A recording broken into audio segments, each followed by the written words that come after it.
Now, I think every aviation enthusiast will understand me when I say that I could have chosen a far easier and less stressful itinerary to fly home, but ultimately decided not to just so I could fly a specific plane. I mean, you understand, right? Okay, good. Today we're supposed to be flying from Washington Dulles to Chicago on United's Boeing 757-200. But I can't lie, with a 1-hour layover and a 30-minute late inbound flight, I was really questioning my life decisions multiple times at this point. So let's resume where we left off last week and see how we manage.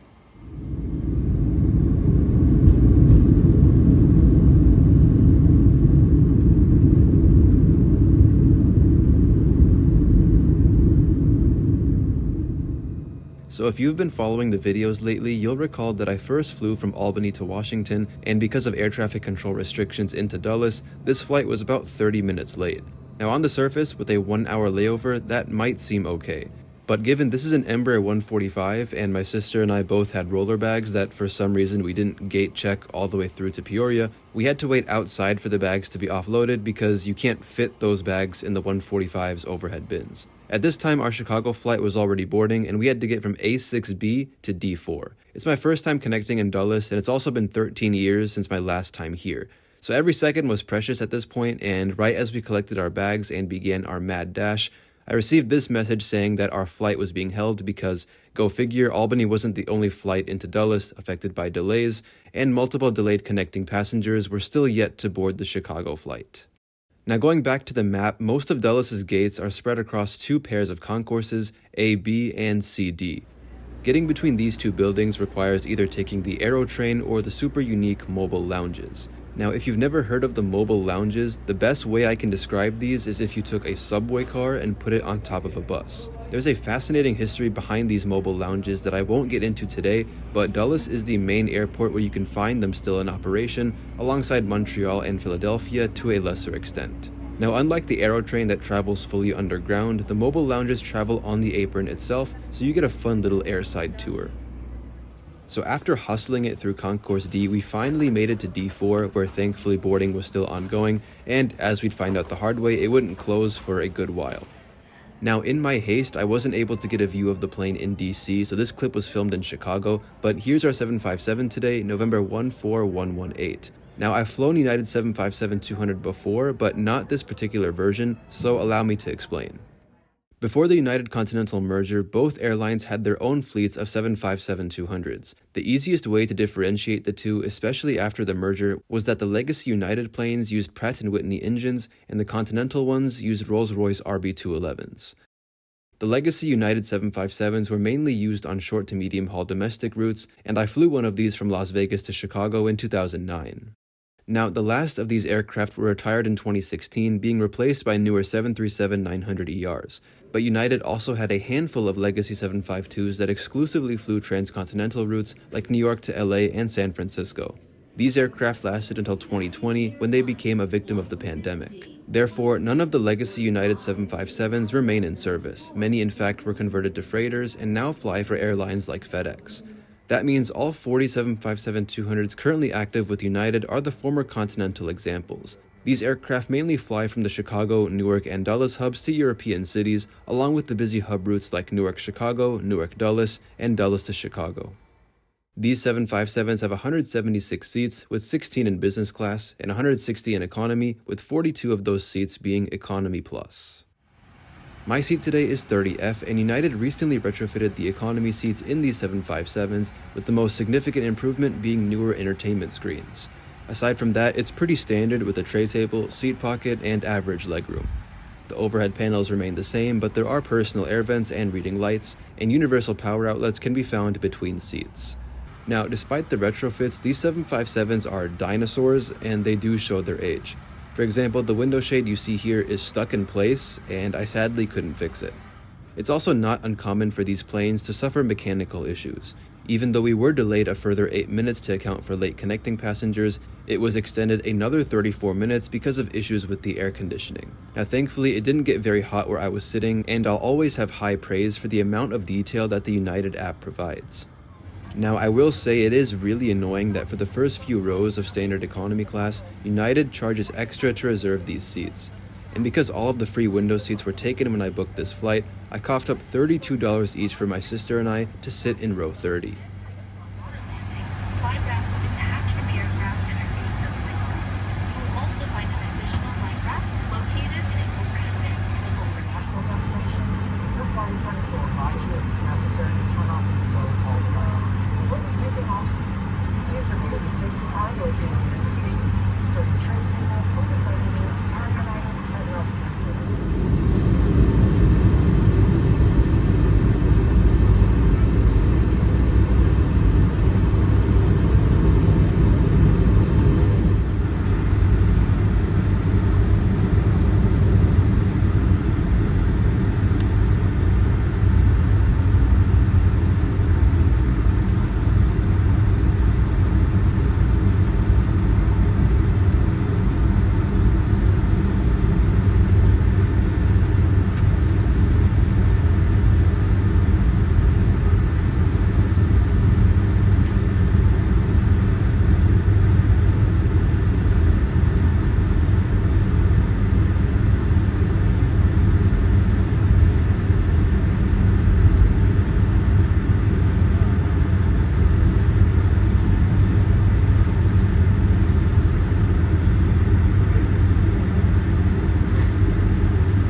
The entertainment system on the 757-200 is essentially the same interface as what you'll find on the next cabin 737s, for example, and it's very organized and easy to use. There's no shortage of content available, and I always appreciate the presence of flight-related features like the in-flight map, and I'd argue that at least from my experience, United has the most detailed flight maps of any airline.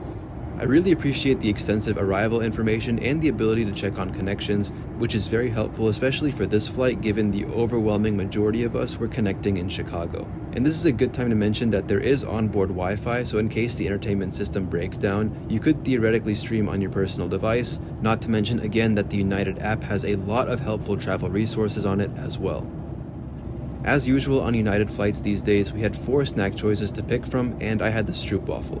As for the drink, I can't tell what this is, but I'm pretty sure it was water. Now, Washington-Chicago is a pretty short flight. You spend barely an hour at cruising altitude. That said, the flight went by pretty quickly, and soon it was time for descent. Our approach today was nothing out of the ordinary. We descended over Northwest Indiana and Lake Michigan, coming in past downtown to land on runway 28 Center.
my ticket price, before paying extra to select seats on 2 of my flights, was $328 round trip. It was slightly more expensive to detour via Dulles on the way back, but if it meant flying on a 757, I would say it was worth it. Now, given United 757-200s are 28 years old on average, they are slated for retirement soon from what I understand. United has orders for 50 Airbus A321XLRs that are due for delivery starting in 2026, and these aircraft will eventually replace all of the 757-200s. Of course, while the XLRs will surely be a massive improvement in terms of passenger experience and fuel efficiency, there really is nothing like the 757. You know, you have all these new 737 MAXs and A320neos, whatever, but to me there is no narrow-body jet that I'm more excited to fly on than a 757. It truly never gets old for me. So even though we have a while until the larger 757-300s are retired, the days for United 757-200s are sadly numbered, so catch them while you can.